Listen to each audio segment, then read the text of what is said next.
আজকের ভিডিওতে আমি আপনাদেরকে খুবই গুরুত্বপূর্ণ একটি জিনিস শিখিয়ে দিব। সেটি হচ্ছে কিভাবে আপনারা যে কারো ওয়াইফাই কোনো রকম পাসওয়ার্ড ছাড়াই আপনার মোবাইলে কানেক্ট করাতে পারবেন। কারণ বর্তমানে এমবির যে পরিমাণে দাম, আমরা যদি এই কাজটা করতে না পারি তাহলে কিন্তু আমরা নিজেদের ইচ্ছা মতনে অনলাইনে ভিডিওই দেখতে পারবো না। আর আমাদের বাসার আশেপাশে কিন্তু অনেক ওয়াইফাই রয়েছে, সো আপনারা চাইলেই কিন্তু সেই সকল ওয়াইফাই আপনার মোবাইলে কানেক্ট করাতে পারবেন। তো কাজটি কিভাবে করবেন চলুন প্রসেসটি দেখিয়ে দিচ্ছি। পেজটিকে ফলো দিয়ে রাখতে পারেন এবং ভিডিওটি আপনি আপনার টাইমলাইনে শেয়ার করে রাখুন, কারণ এখান থেকে যদি আপনার একটি সেটিংসও করতে না পারেন তাহলে কিন্তু আপনারা ওয়াইফাই কানেক্ট করাতে পারবেন না। তো চলুন শুরু করা যাক। এটি করার জন্য প্রথমেই আপনি আপনার মোবাইল ফোনে যে ওয়াইফাইটি কানেক্ট করাতে চান সেই ওয়াইফাই এর নামে ডান পাশে দেখতে পাচ্ছেন আইয়ের মতো একটি আইকন রয়েছে। এই আইকনটিতে ক্লিক করে আপনারা প্রক্সি অপশনটিতে ক্লিক করে দিবেন। দেন এখানে আপনারা ম্যানুয়াল সিলেক্ট করে দিবেন। এখন হোস্ট নেম নামে যে অপশনটি রয়েছে এই অপশনটিতে ক্লিক করে আপনাদেরকে টাইপ করতে হবে www.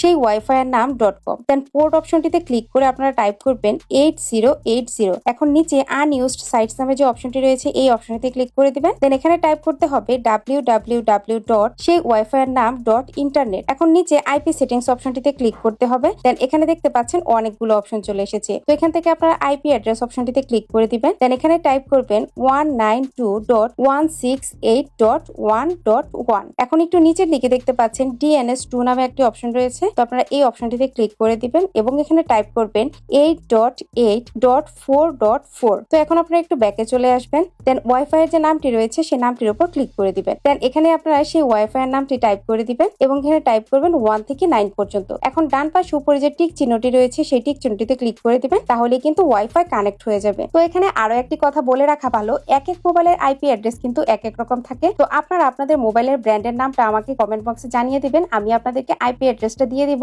তাহলে কিন্তু আপনারা খুব সহজেই ওয়াইফাই কানেক্ট করাতে পারবেন। That's it.